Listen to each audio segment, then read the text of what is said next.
Сүхбаатар аймгийн шилдэг багшийг шалгаруулах төслөөс бэлтгэн хүргэж байгаа нэвтрүүлгийн 2 дахь дугаар танд хүрч байна. Уг уралдаанд шалгарсан шилдэг 25 багш хичээл заах ур чадвараас хорин эхний шатанд өрсөлдөж байгаа. Өчигдрийн дугаарт эхний 9 багш хичээлээ заасан бол өнөөдөр 8 багш бэлтгэсэн хичээлээ сурагчдаа заахад бэлэн болжээ. Энэ дашрамдуулахад багш нарын хичээлийг шүүгчдийн бүрэлдэхүүн бичлэг хийж байх явцад бүтнээр нь сонсож танилцаж байгаа юм. Ингээд багш нарын бэлтгэсэн хичээлтэй танилццгаая. Сайн байцгаана уу? Намайг Дөржтөл Маргачаа гэдэг Баруун Цэцмийн ерхий боловсролын 3 дугаар сургуулийн Монгол уран зохиолын багш боловсролын салбарт 10 дахь хичээлдээ ажиллаж байна. Хичээлээ ерөөдөө өөрийнхөө хувьд бол боломжийнхаа хэрээр сайн бэлдсэн гэж бодож байна. За хүүхдүүдээ энэ 1 номерын төвхтийг нээгээд зураг байгаа. Энэ зургаа энэ самбар дээр эвлүүлээрэй. За энэ эвлүүлсэн зураг маань юуны зураг вэ хүүхдүүд? Юу гэж бодож байна энэ зураг? Нэр өг. Цөлжилтийн зураг байна тийм ээ? Цөлжсөн газрын зураг. Цөлжсөн газрыг бид нэр яг нь хичээлдээ идэвхтэй оролцоод за услаад жимс ногоо мод ургуулах нь шүү дээ. Ингээд цөлжилтөөс аврах нь. Цөлжилт гэдэг үгийг үндэсний бичгээр яаж бичих вэ хүүхдүүд те? Цөөлөжилт. Өөр хөлбөр байна. Цөл жил түү. За цөөлөө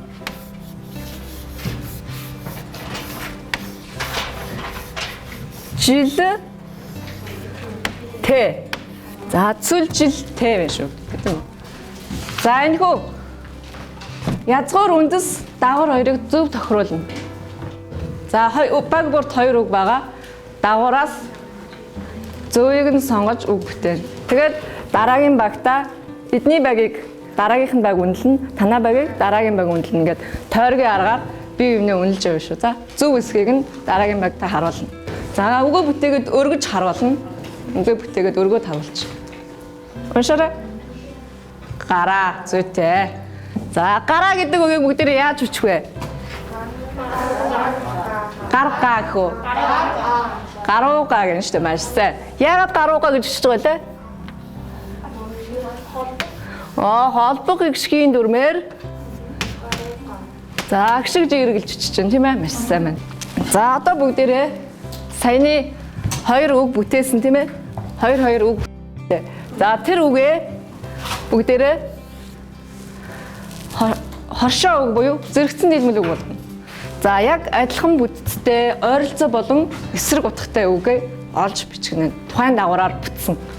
За тухайлбал бид нэр түрүү дадал хөвшил гэдэг үг олсон шүү дээ. Ихэс энэ үг маань яг зэрэгцэн нийлмэл үг тийм ээ? Ойролцоо утгатай. Зэрэгцэн нийлмэл үг гэдэг бол нийлээд нэг ерөнхий утга илтгэх. Тэгэхээр энэ дадал хөвшил гэдэг шиг одоо дохоо юу гэж болох уу? Сүлжмэл суудал ямар үгтэй хоршиж болох вэ гэд бүтээж бичье. За эдний үгийг харъя. Ханах болцсон уу? За. За энийг хараарай. Юу гэж вэ? Уншаарай. Гара. Бэрэ. За нөгөө дагавар шүү дээ. Амжилт. Одоо за маш сайн. Дараагийн баг суудал. Явдал. За болно. Яг. Ололт. Оролт галт. За маш сайн. За өнөөдрийн хичээлд идэвхтэй оролцсон хүүхдүүдтэй баярлалаа. Маш сайн байлаа. Баяр хүргэе. Хичээлээ төлөвлөснийхөө дагуу амжилттай зохион байгууллаа. Хүүхдүүд маань маш идэвхтэй сайн оролцсон. Хичээлээ ойлгоод зорилтондоо хүрсэн гэж бодож байна. Урд өмнө бол энэ манай аймагт байтугай улсын хэмжээнд ч ийм хөрөнгө оруулалттай ийм багш нарын үйл ажиллагааг дэмжсэн, багш нарыг хөгжүүлсэн ийм уралдаан тэмцээн болж байгаагүй гэж бодож байна. Энэхүү шилдэг багш шалгаруулах уралдаанд оролцож хичээл зааж байгаадаа маш их баяртай байна. 3 дугаар сургуулийн хамт олондоо маш их баярлалаа. Нийт оролцож байгаа шилдэг багш нартаа амжилт хүсье.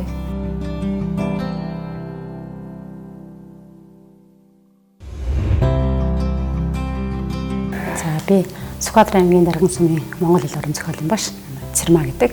За боловсролын салбар би 19 дахь жилдээ ажиллаж байгаа. Шилдэг багш шалгаруулах 25 багш шалгарсандаа үнэхээр баяртай байгаа. Өнөөдрийн хувьд бол би одоо 7 дугаар ангид уран зохиолын хичээл заах гэж байна. Өнөөдрийн хичээлийн сэдэв бол төрийн шагнал зохиолч Түмбаярын цагаан сүүний домог зохиолын орчин ба дүрийн зан чанарыг тодорхойлох. За тэгвэл наашаа хараа хүүхдүүдээ. Зохиолын хэсгийг анхааралтай сонсно. Сонсохдоо тухайн үйл явдал маань хаана өрнөж гин үү? Ямар дөрүүд гарч гин үү гэдгийг маш анхааралтай сонсон хүүхдүүдээ. За тэгэхээр зохиолын эхэнд орчин хэрхэн дүрсэлсэн бэ? За зүйтэй хэлээрэй. Амьтаа бүхэн цэнгэн жаргамаар гэсэн учраас нэг цэнгэн жаргамаар өдөр байвч нөө дайн байлтантай Оо зүйтэй маш сайн байна. За тэгэхээр зохиолын эхэнд бол хал хойрдын одоо тэмцэл туйлтай хүрсэн тийм үе байсан би тийм байна тийм үү? За тэгвэл одоо бүгдээрээ зохиолын эхэнд бол нартай сайхан зуны өдөр байвч одоо яасан? Дайн тулаантай ийм үе дүрслэгдэж байна тийм үү? За тэгэхээр бүгдээрээ багш нь эндээс асуулт өгнө. Бүгдээрээ хариулт нь шар бадрын гаргасан зарлагаас өөрсдөө тайлбарлах ёстой. За ширүүн догшин гэж байна. Өөр санаагаа нэм хүн байна уу? За зүйтэй. За хэрцгий хүнд итгэдэггүй гэж байна. Өөр сайн байна. Өөр нэм сан багийнх нь нэмж олно шүү. Багийнх нь нэмж олно шүү. За хэлж чинь. Тэр бол нөгөө сайхан сэтгэлтэй хүнийг өрөвддөг тэгээд аливаа юмыг туслахтаа сайн талыг хийж тусалдаг. За Сайн нараад л хийж. за сайн байна. За нэгдүгээр багаас одоо нөгөө картын дугаар 3-тэй хүүхэд гарч ирээд яах нь хийсэн юугаа одоо дүрийнхээ зан чанарыг ярина. За яраарай. Гараад. Ямар нэг бүлээдтэй ханддаггүй төвчээргүй. Эднийхээ хамгийн гол нь санаагаа хордуулахгүйгээр хэлж манайх энэ ийм санааг эднийхээс одоо араа өөр байна гэдэг. Хатныхаа сүлжээ хүслийг биелүүлсэн болохоор өөрөвч гэддэг юм. За зүйтэй. За суучих. Шарбаатар бол ямар зан чанартай дөрвөө? За харгас, хэрцгий, догшин, ширүүн, авиртай боловч хүлээцтэй зоримог зөвийг ухаарч ойлгосон баатрын дүр юм а гэд. Хүлээн зөвшөөрөх хүүхдүүдээ. За зүйтэй. За тэгэхээр сүулдээ үл яах нь зөвийг ухаарч Тэгээд хатныхаа хийсэн оо зүйтэй. Ухаарч тийм үү? Хат нь болохоор ухаарал өгчөө. Яах нь зөв зүйтэй сайн байна. Ухаарсан тийм үү? Тийм учраас зохиолын эхэнд догшин ширүүн авиртай юм боловч авиртай дүр боловч зохиолын төгсөл хэсэгдвэл яах нь тэр дүрийн одоо өсөлт харагдаад байна тийм ээ. За тэгвэл бүгдээрээ хамтраад насан хатан бол яах вэ? Шийдэмгий төвчээртэй өөр за гайхамшигт хатан ухаантай, эрэмгий, зоригтой, алсын бодолтой Монгол эмэгтэй дүрж тодорхойлж болох уу? За болно. За тэгвэл насан хатан бол ийм дүр байна тийм үү? Монгол эмэгтэй одоо дүр бахан байна. За хичээлдээ өтөвтэй оролцсон хүүхдүүдтэй баярлалаа. Одоо багш нарт маань урам зориг өгч Сүхбаатар нэг мөрөөдөл багийн хамт олон маань одоо багш нарыг маань дэмжиж ийм сайхан үйл ажиллагаа зохион байгуулжууд маш их баяртай байгаа. Тэгээд одоо 25 шалгарсандааж баяртай байна. Сүхбаатар нэг мөрөөдөл төрийн бас байгууллагын хамт олондоо баярлалт талархснаа илэрхийлье.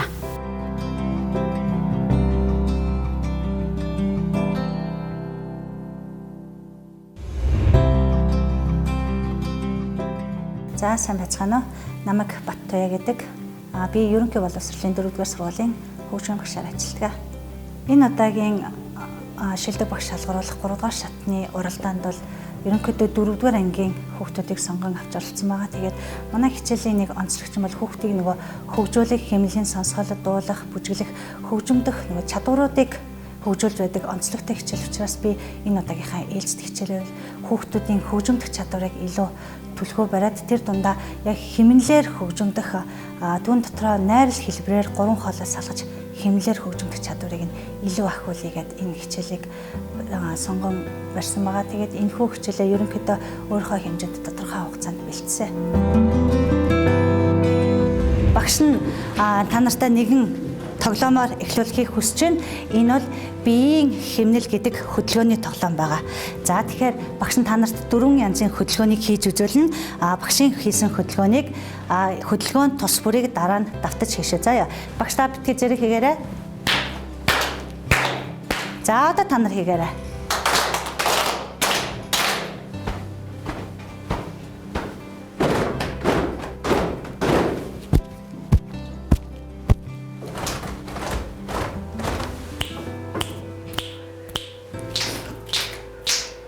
За баярлалаа.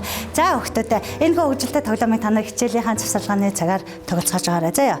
За суцгаач хүүхдүүд одоо бүгдээрээ хичээлээ үргэлжлүүлцгээе. За энэ хүүхдүүдийн ямар нот вэ? Хараарай. Оо зүйтэй 4 ноттэй. 4 нотыг ямар хугацаанд толдог вэ? За багш нь сануулъя. 4 нотыг 1 толдог. 1 толдог шүү хүүхдүүд. За энэ харин ямар нот яваад байна? 1 холбоостой шүү. 8 нот. Энд хэдэн ширхэг 8 нот байна? 2 ширхэг 8 нот байна. 2 ширхэг 8 нот маань 1 гэсэн тоонд хэд удаа багтаж дуурдаг вүлээ? 2 удаа багтаж дуурдаг шүү хүүхдүүд. 2 удаа. За 4 нот тус бүрийг алгад нэг удаа ташаад зогсоцсон дээр бид нар ямар нэгэн үйл хийх вэ те? За бэлнэ. 3 1 пауз. Паузаа хэдүүлээ гараад зангидчихээ те. 3 1 пауз. Сайн байна. Энэ 2 дугаар хоолойн хэмнэлийг багштай цог хамтарч тоглох хүүхд байна. За гараа өргөчих. Ой гараа өргөсөн хүүхдэд нь басаа зогсчих. Сайн байна. Ваа бүгдээрээ тоглохыг хүсэж байгаа юм те. Пауз. Пауз. Яа.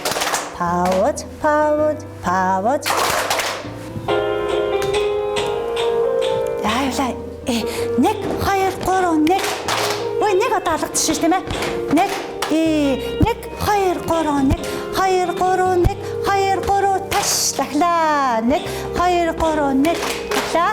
1 2 3 1 дахлаа. 1 2 3 1 2 3 1 2 3 таш. За гар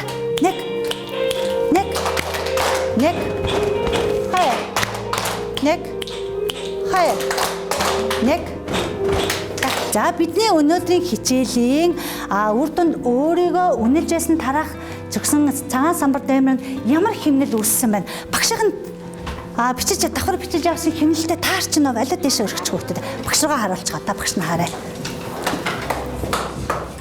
4-8 4. За энэ хэмнэл бол бидний одоо баярлалаа хүүхдэдэд тавьчих. Энэ бол бидний өнөөдрийн хичээлийн дүнэлт байлаа. За өнөөдрийн хичээлд идэвхтэй оролцсон хүүхдүүдтэй баярлалаа. Тэгээ цаашдынхаа хичээл сургалтанд өндөр амжилт хүсье. Онцгой сураад мундаг улс орондоо их бүтээсэн ирээдүйдээ мундаг хүмүүс болоорой заяа. Энэхүү шалгаруулалтын эхний 1-р шалгаруулалтын бас шилдэг 25 багшийн нэгэнд өөрийгөө багтаж ороо. Тэгээд энэхүү уралдаанаар дамжуул бас үйл ажиллагаагаа бусдад хүргэж байгаадаа бас маш их баяртай байгаа. Тэгээд цаашид бас Сүхбаатар аймгийн боловсролын салбарыг олон аймагт жишг болохоос болсон энэхүү уралдааныг амжилттай үргэлжлүүлэн зохион байгуулж олон багш нарыг бас мөрөөдөлтөй хүрэх, өөрийгөө хөгжүүлэх боломжийг олгосон сайхан уралдаан байгаасай гэж хүсэж байна.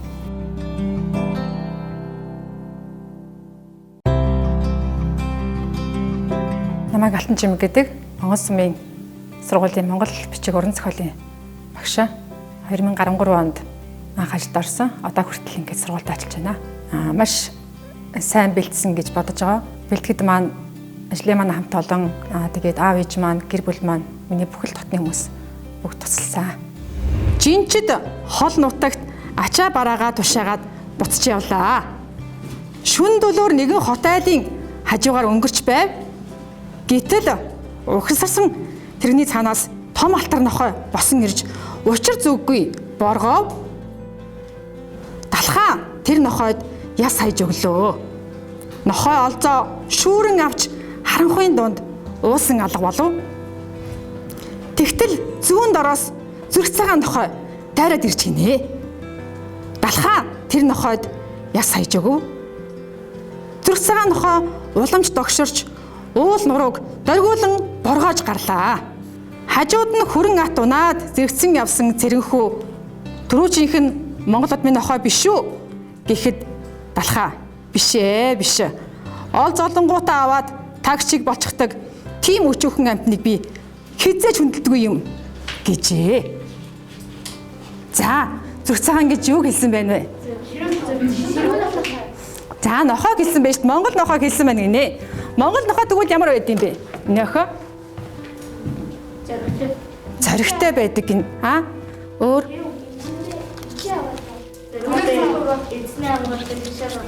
За хиний багаас хамгийн эхэлж хин тайлбарлах ба. За шувуу авсан хүүхд юм байна. Тагта. Танаа багаас хин за миний хүү басчих. За хийсэн юм тайлбарлая. Том хаан нохоо угсаа тэрний цаанаас гарч ирсэн тул ядруухан өвшин нохоо байсан. За. Харин зүрх цагаан нохоо жалганы ардаас гарч зүүн жалганы ардаас гарч ирсэн. Тэгээс ширүүн Монгол. Сайн байна. За тэгвэл глобус авсан. За миний хүү сууж баярлалаа. Глобусын авлаа. За миний охин тайлбарлах юу гэж хариулсан.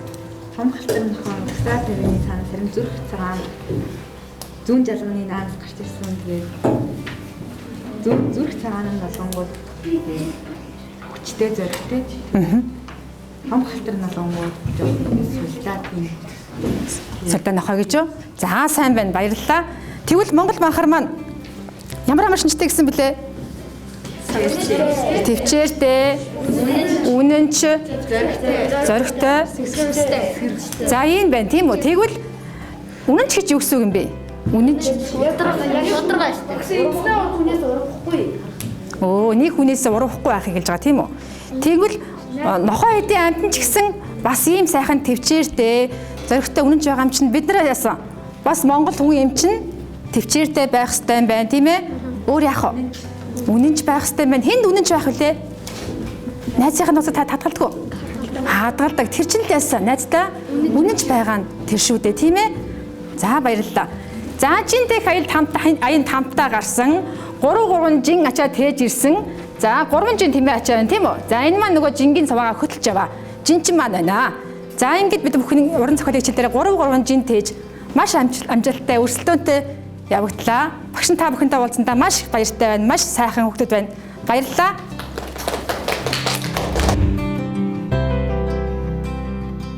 Ер нь нан баг зэргийн жоохон айц байсан л та. Тэг яг ороод нөгөө хүүхдтэй нөгөө хичээл зангууд нөгөө байнга л хийдэг ажил маань болохоор ерөөсөө тийм сандраагүй хүүхдтэйгээ сайхан харьцаад тэг явсан маа. Ерөөс сандрал ерөөсөө байгаагүй. Хамгийн анхны урдааны тухай би багш нарын хуралдаар сонсч байсан л та. Тэгээд ямар гоё үйл ажиллагаа вэ? Оролцох юмсан оролцоол ер нь яах бол тоо гэж их бодсон. Мөн давхар нэг зүйлийг хэлэхэд аймгийнхаа 600 гаруй багш нараас 26-д нь үлдэхтэй өөрийнхөө төрсөн дүүтэйгээ хамт ингэж үлдсэн маань бас их амьдрал ховор тохиох хувь заяа гэж өөртөө бодож байгаа. Тэгээд энэ төрийн бас байгууллагын зохиолсон энэ үйл ажиллагаа уралдааны хүмүүстээ бас маш баярлалаа гэж хэлмээр байна.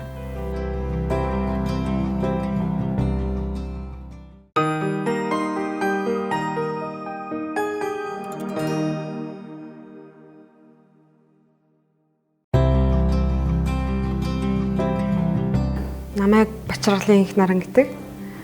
Ерөнхий олонх сурлалын лаборатори 1-р сургуулийн дизайн технологийн багшаар 12 дахь жилдээ ажиллаж байгаа.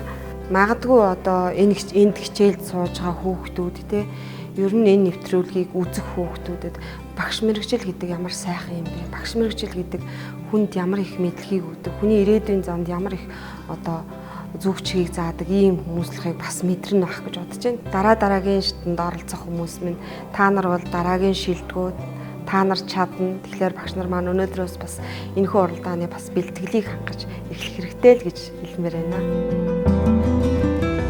Багшийнх нь өнөөдрийн хичээлийн сэдв оюутлын материалын гарал үүсэл гэсэн юм сэдв байна. За хүүхдүүдээ та нарын ажлын хуудсан дээр багш нь нэмэлтээр ажлын хуудасаа нээгээрэй. Ажлын хуудсан дээр чинь нэмэлтээр нэг юм наацсан байна. Энэ юу гэлээ сая? Материал, оюутлын материал тийм үү? За тэгвэл энийг аваад бүгдээрээ ардлаас 2 сурагч дундаа нэг томруулдаг шил ашиглаад энэ материалын бүтцийг судлаа. За энэ оюутлын материалын захын утас ингэж сулрахыг сэмрэлт буюу сэмлэх гэнэ. Энэ материалыг сэмлэе. Яаж сэмэлж яах вэ багшийнхаа үг харъя. Тэр видеог үзээрэй. За тэгвэл энэ утаснаас бүтээд байгаа энэ материал ямар материал юм болоо? Босоо болон хөндлөн шулуун бүтцтэй харагдаж байгаа энэ материалыг нэхмэл материал гэнэ. За эмх замраагүй бүтцтэй ингэж харагдаж байвал энийг нэхээсгүй материал гэдэг байна. За тэгвэл мөрийн зураасууд хогцооноос гогцоо өгч мөрийн зураасууд харагдсан бол үүнийг юу гэж зүйтэй сүлжмэл материал гэдэг байна. Тэгвэл ер нь энэ оёлын материал үйлдвэрлэлийн гол түүхийн эд нь юу юм болоо? Хялгас буюу? Нэхэмлийн ширхэглэг. Асаа. За тэгвэл бүгдээрээ хамтдаа одоо туршилтыг хий. За ингээд шатаалаа. Ингээ үнэртээрээ ойртоорой. За үнэртчих. Цааш таагаад юм байдаг болов? Юу гэж бодож байна? За спиртэн дэнгээ тагаар нь хажуу талаас нь таглана. За одоо эдний багийнхныг хэдүүлээ харчээ. Эдний багийнхан юу хийж байна? Ямар юм шатаас юм бол та нар юу гэж бодож байна?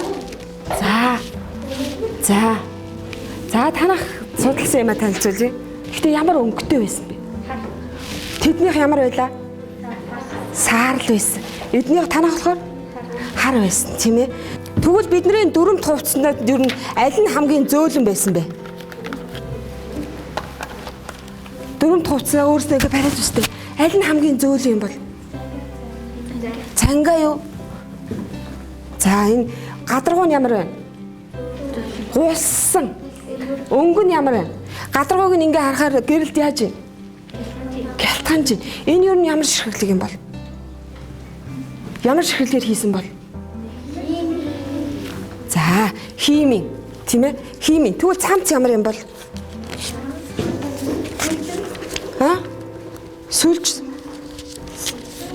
нэхмэл материалд орон зүйтэй. Химийн гаралтай даавуугаар зангаа хийсэн байх юм байна. За тэгвэл юуг олцохлоор цэнхэр замц болохоор зөөлөн байгаа. Зөөлөн хүний биед тухтай, таатай мэдрэмжийг төрүүлэх үз байгаа. За энэ ургамлын гаралтай материалаар хийгдсэн.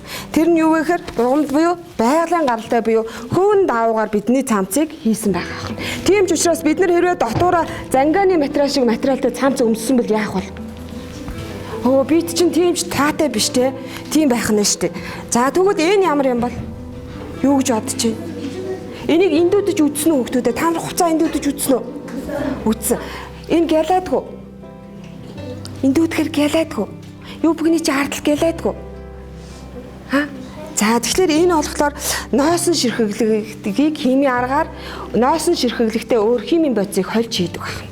За тэгэхээр дуур амир ноосон давуу буюу ерөнхийдөө химийн гаралтай давуу нь орох нэ.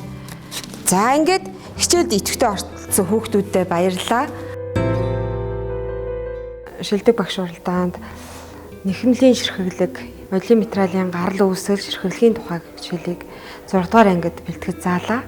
Энэ хичээлийг зааснаар хүүхэд өөрийнхөө өмсөж байгаа хувцсыг ямар материалтай, юунаас гаргаж авдгийг, энэ даавууг хийхин тулд одоо хаанаас юунаас гаргаж авдгийг бэ гэдгийг мэдүүлэх зорилготой хичээл заасан. Тэгээ хүүхдүүд маань бас дуршилтыг тэгээд видео бичлэгийг үзээд хичээлээ ойлгосон бахаа гэж бодож байна.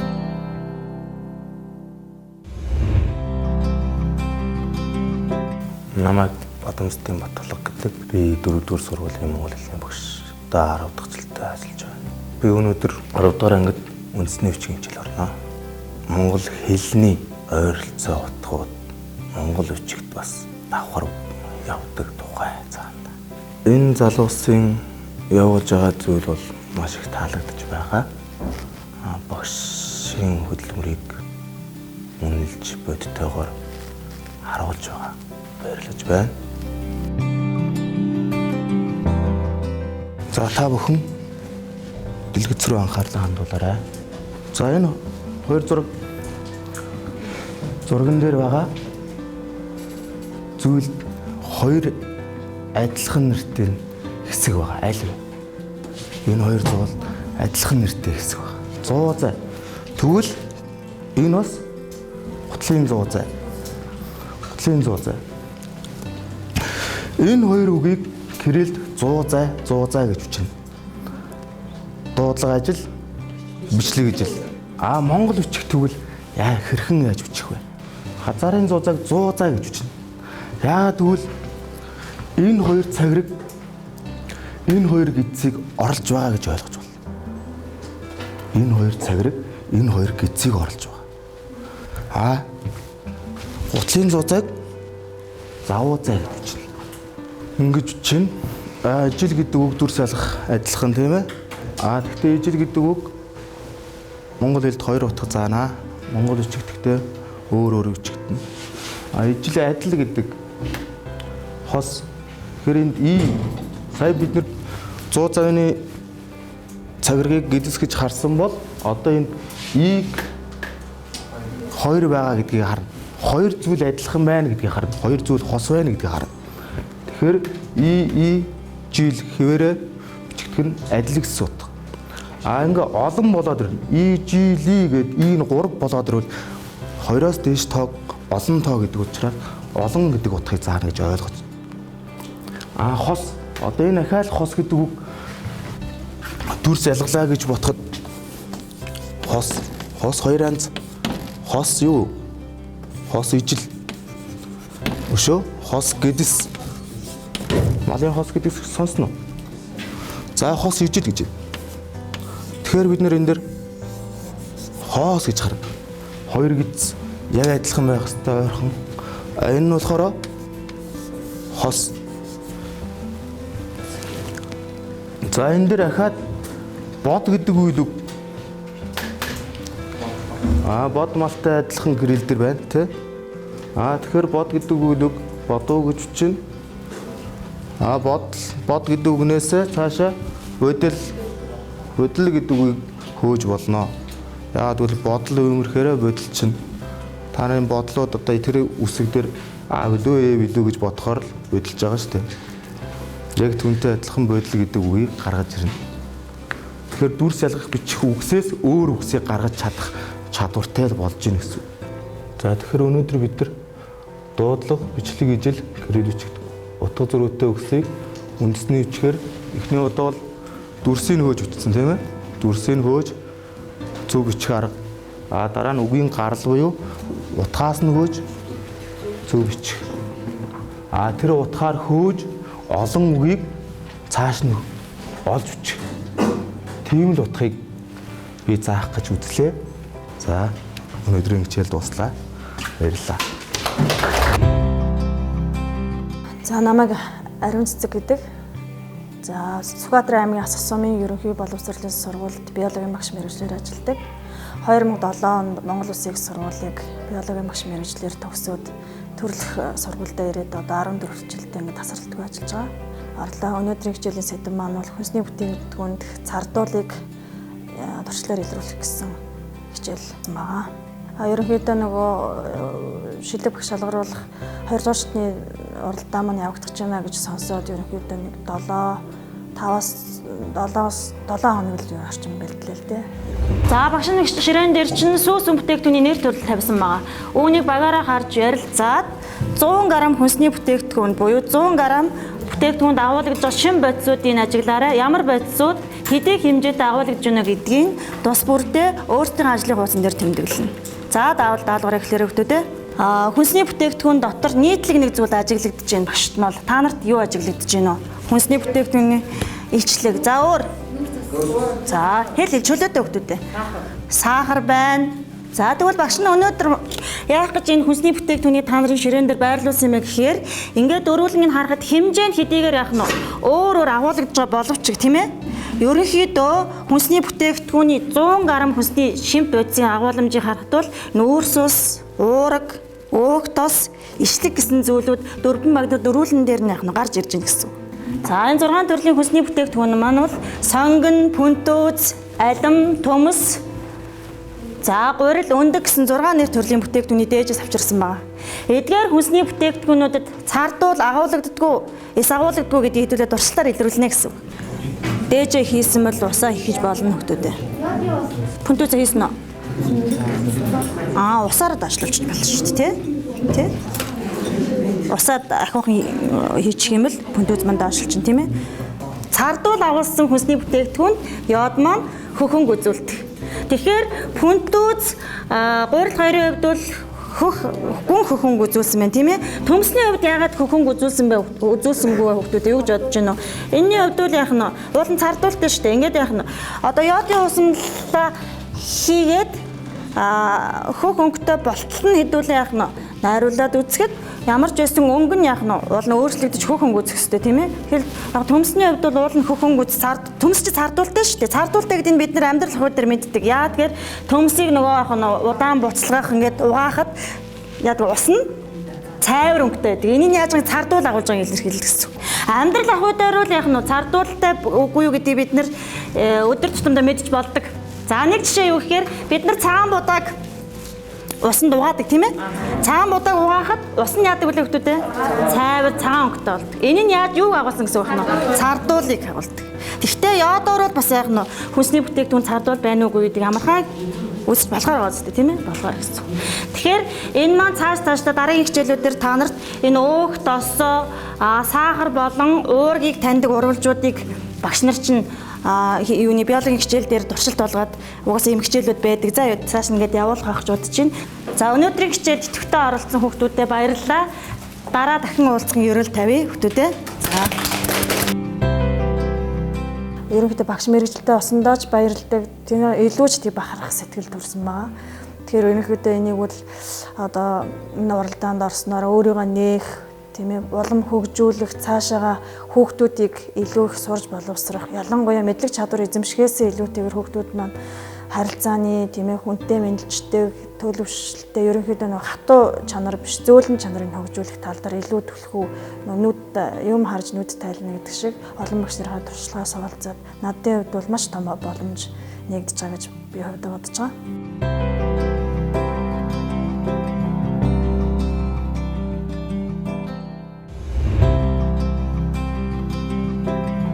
За би Сүхбаатар аймгийн Баруун Урт сумын ерөнхий боловсролын 3 дахь сургуулийн түүх нийгмийн ухааны багш гэрэлцдэг байна.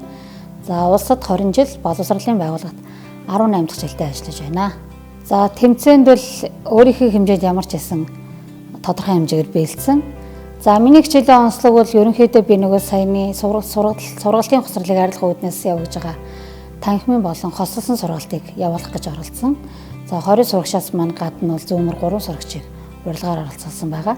За хичээлийн зорилго бол хүүхэд бүрийг өөрийн гэсэн асуултанд хариулж чадах чадварыг эзэмшүүлэх. За хувьсгалын хамгийн гол шалтгааныг ач холбогдолтой нь ойлгуулах юм зорилго байсан. За хичээл маань бол хэд хэдэн онцлог үе шаттай явагдсан. За хүүхдүүдтэйгээ хамтран өнөөдрийн хичээл явуулахад бэлэн боллоо. Хятадын генерал хэн бэ? Сүүшүү Жан штэ. Хятадын генерал Сүүшүү Жан орж ирсэн те. За зоригтой ихтгэлтэй хариулж шүү дээ те.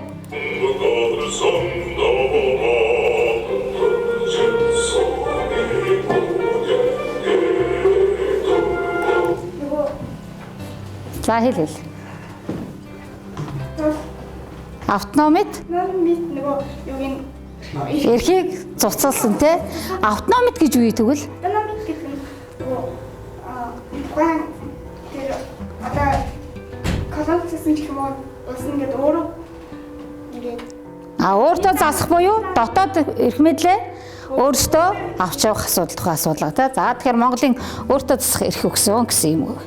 За яг их сурвалж маань бол сая үндсэндээ 1919 онд Монголын автономитыг устгахсны дараа гамын цэргүүдийн хийжсэн үйлдэл харагдаж байгаа тий. Сүүсүүжийн үйлдэл харагдсан. За үүн дээр тулгуурлаад бид нар багш нь дотоод хадаа шалтгааныг тайлбарлаж өгöd. За Монгол улс бол тусгаар тогтнолоо алдсан. Үүний дээр улс төрийн эрх мэдэлгүй болсон. За улс төрийн эрх мэдэлгүй болох гол шалтгаан нь тай хэдийн их сурвалж дээр Богд хааныг барьсан гэсэн үг л байгаа тий. Барьсан. За дээрэс нь монголчууд бол эдийн засгийн хувьд сул дорой байсан. Энэ нь олонгод Монгол юу асар их байсан? Хятадын мөнгө хүлэл асар ихээр байсан тий. Үүнтэй холбоотой. За гадаад шалтгаан нь олонгууд 1917 оны онд орж ирсэн хувьсгал Оросын Октябрийн хувьсгал болон хөрөнгөтний хувьсгалаас нөлөөлсөн. За Октябрийн хувьсгалаас Монгол руу зогтож орж ирсэн бороо өнгөрөөний цэрэг байна. За тэгээд дундад эргүү улсын Монголыг өөртөө эзэрхэх гэсэн эдгээр бодлогоодын улмаас бол Монгол улсын 21 оны хувьсгалын юу болж байгаа шалтгаан гарчээ тийм ээ. За хувьсгалын анхны 7-ог нэг нэгээрээ нэрлэе явъя. Данзан, бодоо. За багш нь ингээд түүхэн сэтгэлдүүлнэ. За данзан дараа нь ингэлээ. Бодоо. За чой болсон. Схватар. Лосол одоо юм чагдарж гарцсан те. За чагдарж байгаач нэг хэсгийг авчи. Тогсон. За эдгээр 7 хүн бол Оросоос усурж өгөх нэр хүндтэй үргийг яасан. Биелүүлэх зорилго тавьж явсан байна тийм ээ.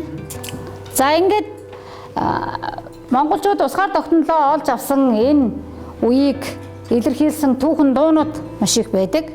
За тэгэхээр энэ дуу маань бүгдээрээ шивэх ягт дууг дөрвөн бадаг сонсъё. За бидний энэ гичээлийн үйл явц маань хэддүгээр зууныг хамарсан бэ? 20-р зуун те? 20-р зуун. За хичээл маань үндсэндээ 20-р зууны үйл явдал байсан гэж. За энд ямар үйл явдал гэсэн бэ? Хэлээд гараа. Монгол ардын нам байгуулагдсан. 3 сарын 18 хягт чөлөөсөн те? 7 сарын 11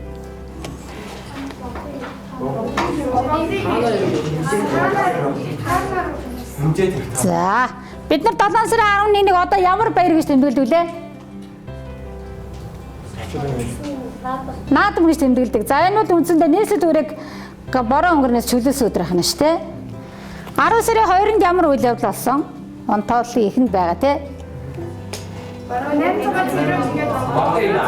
Монголын хил рүү бороо өнгөрөө орж ирсэн. За 18-аас 19 он бол нөгөө нууц бүлгэн байгуулагдсан үе. За энэ 11 гэдэг бол болонгууд 11 сарын 22 бол Монголын автономийг устгасан өдөр те, устгасан өдөр байгаа. За ямар үйл явдал болсон бэ гэд. Гамин зэрэг орж ирсэн. Мөн үү? Нууц бүлгэмүүд байгуулагдсан. Ардын төр засгийн газар байгуулагдсан те. За Орос улсаас юу гэсэн? Тусламж хүссэн гэсэн ийм үйл явдлууд болсон байна. За ямар үр дүн төрсөн? Хамгийн гол үр дүн бид эдийн төрүүчийн ярьсан. Тэгээ тусгаар тогтнолоо олж авсан гэдэг шүү дээ. Үүний тулд энэ хоёр зэргийг эх орносоо чөлөөлж гаргасан. За хамгийн зөвлөл 21 оноос бол үндэсний арчилсан хувьсгал гэдэг тодглыг. Үндэсний гэдгийг заавал хэлж өгдөө. За тийм хувьсгал болсон гэд. За ингээд өнөөдрийн хичээлд идэвхтэй оролцсон хүүхдүүдэд баярлалаа.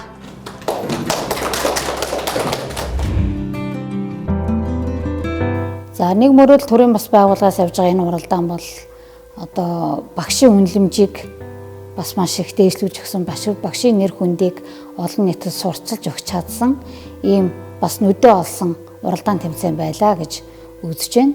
За миний хувьд бол одоо оюуны үйл маш том хөрөнгө оруулалтыг хийж чадсан гэж үзэж байна. Түүнээс гадна бас би өөрөө маш их хөгжсөн, олон янзын програм, сургалтуудад суусан. За олон янзын хичээлийн арга зүйг бас судалж өөрийгөө хөгжүүлж чадсан.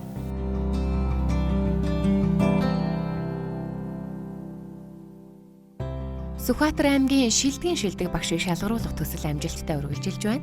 Бид багш мэргэжлийн үн цэнийг нэмэгдүүлж, тэдний заах арга зүй болон бусад ур чадварыг сурталчлан таниулах, залуу багш нарт туршлага болох гэх мэт олон зорилго өөрчлөн энэхүү төслийг хэрэгжүүлж байгаа. Нэвтрүүлгийн маань 2 дахь дугаар та бүхэнд хүрлээ. Ингэснээр шилдэг 17 багш хичээлээ танилцуулж дууслаа. Харин маргааш үлдсэн багш нар хичээлээ зааж дууссаны дараа шүүгчдийн дүн гарч шилдэг 12 багшийг тодруулах болно. Дараагийн дугаар хүртэл түр баяртай үзэгчтэй.